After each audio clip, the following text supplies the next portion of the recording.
उसकी रानी भी चल पड़ी। तब राजा ने रानी को बहुत समझाया कि हे महारानी, आप मत चलिए मेरे साथ, मैं आपको लेकर कहाँ तक चलता फिरूंगा, आखिर कहाँ जाऊंगा, मेरे पास तो कुछ खाने को भी नहीं है।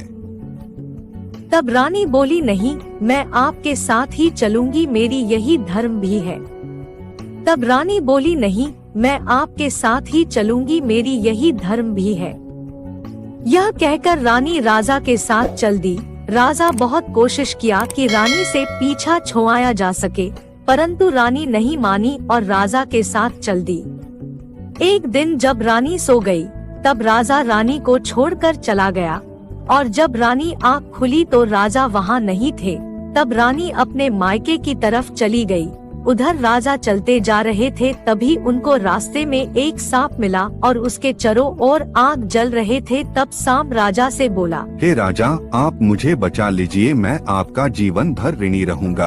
तब राजा बोला, मैं कैसे मान लूं कि तुम मेरा ऋणी रहोगे, सांप किसी का भला नहीं करते। सांप ने फिर से आग्रह किया।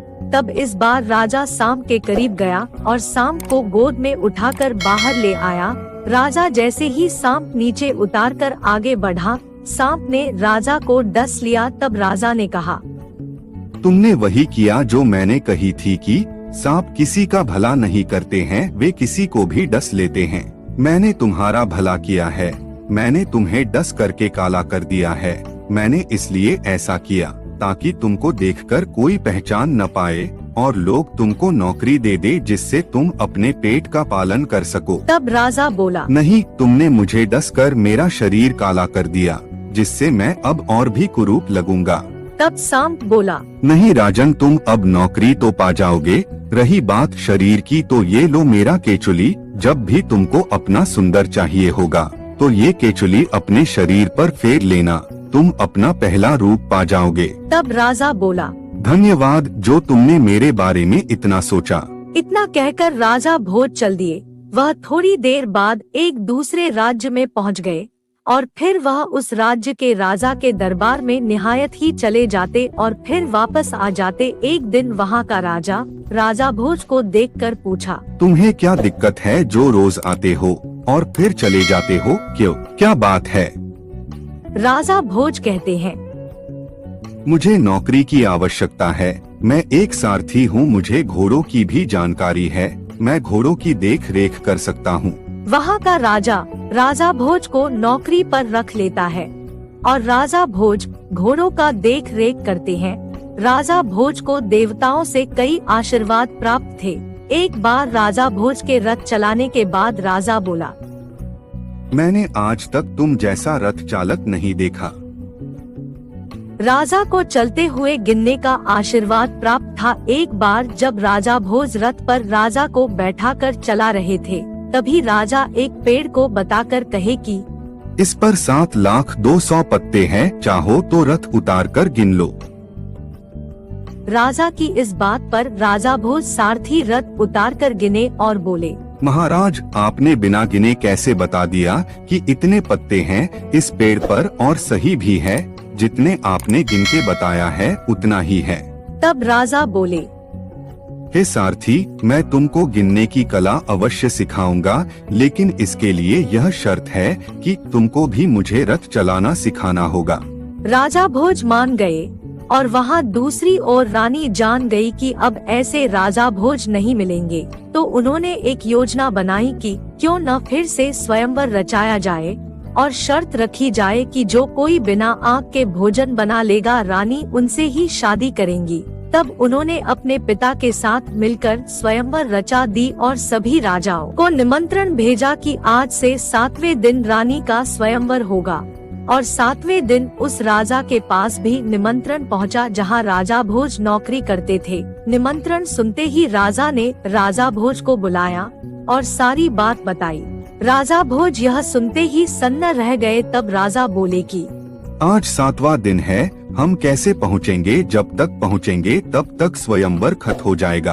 तब राजा भोज बोले, आप चलने की तैयारी कीजिए महाराज, मैं आपको ले चलता हूँ। कितना दूर है ही आप इसकी चिंता न करें, मैं समय पर पहुँचा दूंगा।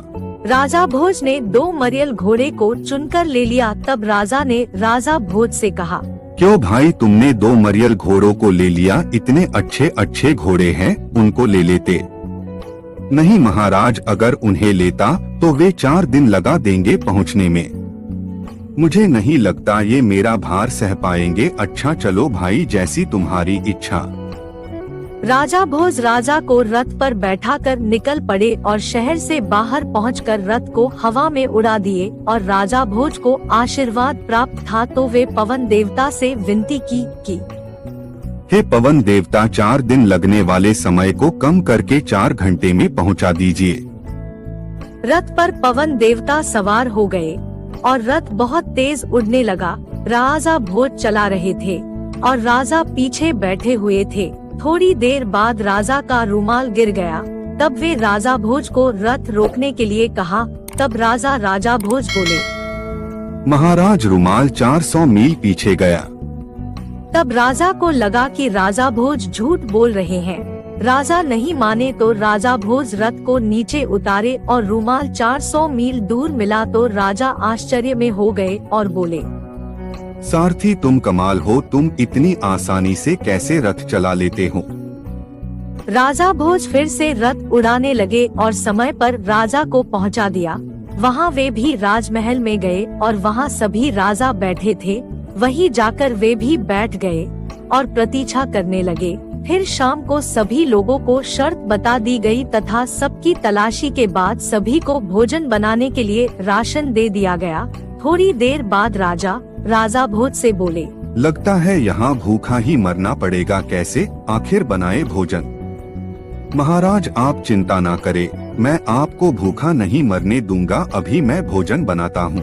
तब राजा भोज ने अग्नि देवता से प्रार्थना की कि उनके खाना पकाने में मदद करे। तब अग्नि देवता प्रकट हुए और उनके शक्ति से आग जलने लगा। और जब पहरेदारों ने राजा के पास आग जलते हुए देखा तो दंग रह गए और जाकर रानी को बताया कि वह काला आदमी खाना पका रहा है। रानी को पूरा विश्वास था कि राजा भोज के अलावा कोई भी बिना अग्नि के भोजन नहीं पका सकता। और रही बात काले रंग की तो वह भूख दरिद्रता के कारण हो गई होगी। रानी बहुत प्रसन्न हुई और हाथ में दही लेकर राजा के पास पहुंच गई। रानी ने दही को राजा के ऊपर डाल दिया और राजा का हाथ पकड़कर महल में ले गई और बोली, हे मानव, तुम्हें ईश्वर की शपथ है, सच बताओ कि क्या तुम ही राजा भोज हो? हाँ, मैं ही राजा भोज हूँ। आपका ये हाल कैसे हो गया? आप काले कैसे हो गए? मेरा यह हाल एक सांप ने किया। उसने मेरी मदद की। मेरा रंग गोरा होने के कारण मुझे कोई नौकरी नहीं दे रहा था। जब मैं काला हो गया तो मुझे नौकरी मिल गई। राजा भोज ने सारी बातें रानी को बताई। और जब रानी के पिता को पता चला कि रानी ने एक काले आदमी को पसंद किया है, तब वह क्रोधित हो गए और मना कर दिया। तब रानी ने सारी बातें अपने पिता को बताई और राजा केचुली लाकर अपने शरीर पर सहलाए। तब फिर से वह अपने रूप में आ गए और दोनों साथ में रहने लगे। और नगर में आए सभी राजाओं का आदर सत्कार हुआ और वे चले गए और नगर के सारे लोग बहुत खुश हुए।